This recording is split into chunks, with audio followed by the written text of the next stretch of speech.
Well, welcome back. Joining me here this morning is Mike Tumolo of the Alzheimer's Association volunteer who was diagnosed with Alzheimer's just at 47 years old, and he's now using his story to raise awareness and inspire others. Of course, thank you so much for joining us here on the show. Thank you very much for having me. You're welcome. This is very important. You all do a lot of work in the community, but walk me through how you got here today, because this is something that affected you twice already, and now it's affecting you personally. Sure.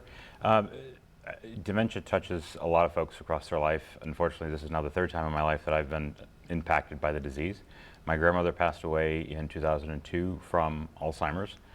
My mother, her daughter, passed away this past March, and then, as you mentioned, fall of last year, I traded my caregiving hat for a patient hat, and so this is the third go. Yeah. Walk me through what it's like going through this. You know, when the doctor tells you that this is now affecting you, something that you've been pushing for and fighting for awareness. Yeah, I think it's important for folks to listen to their bodies, right? I think it's natural as we get older and we're focused on our career and our busy lives that we can just chalk it up to stress. But if you start noticing things about yourself, advocate for yourself with your doctor. Given my family history, going and seeing my physician was important. Chalked it up to stress, and I said, let's just push the envelope and just humor me and let's go through the testing. I fully expected at one point in my life to face dementia myself, but when the doctor says the words, Alzheimer's disease, it still hits you even though you suspect it's coming. But I would encourage folks to listen to their bodies, go and start the testing process, which can take a while, because there are a couple of disease-modifying treatments that are out there, but they're only effective the earlier you start and the earlier you're diagnosed. Yeah. So you caught this at 47 years old. For some people who are at home, what are those signs? What do they look like? Great question. First one for me was aphasia. I could see the word in my head as I'm having a conversation with someone specifically at work, but I couldn't get the word out. I just would struggle to get past that hurdle. Beyond that, short-term memory. Missing dates, deliverables, appointments. I knew something was up beyond just stress, but those were the two biggest red flags for me. Right. Now, there, of course, are so many things and places and events that take place in order to make sure you feel like you're not alone, of course.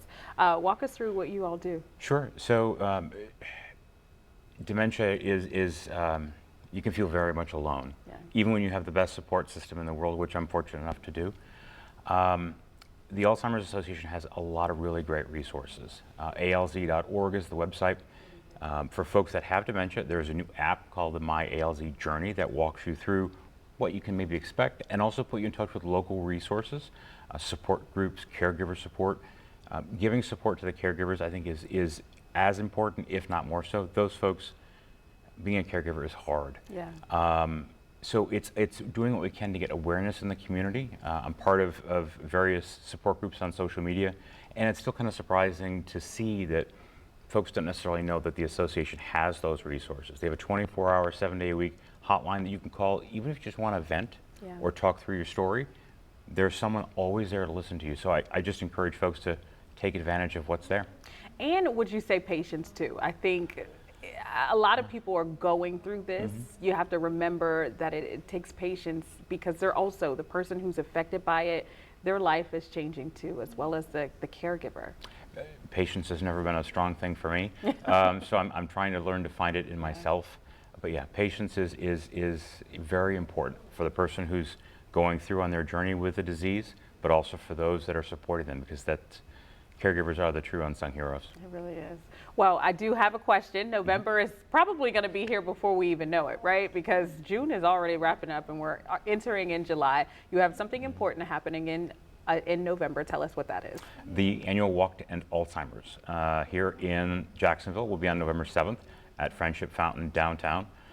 Just encourage folks to, again, go to the website, alz.org, take a look at the details. But weather will be cooler. Yeah. Will be nice, hopefully walking weather, and a great opportunity to explore downtown. Yeah, great timing. November, way better. Much better than summer, yes. But Mike, great opportunity to get the awareness out. Mike, thank you so much for joining us here on Thank you Good for having Morning me. Jacksonville. Hopefully we see you back again a little bit before the walk, and we can remind people to come out and make sure you take advantage of that. Would be great. Thank you very much. You're welcome. All right, we'll be right back after this.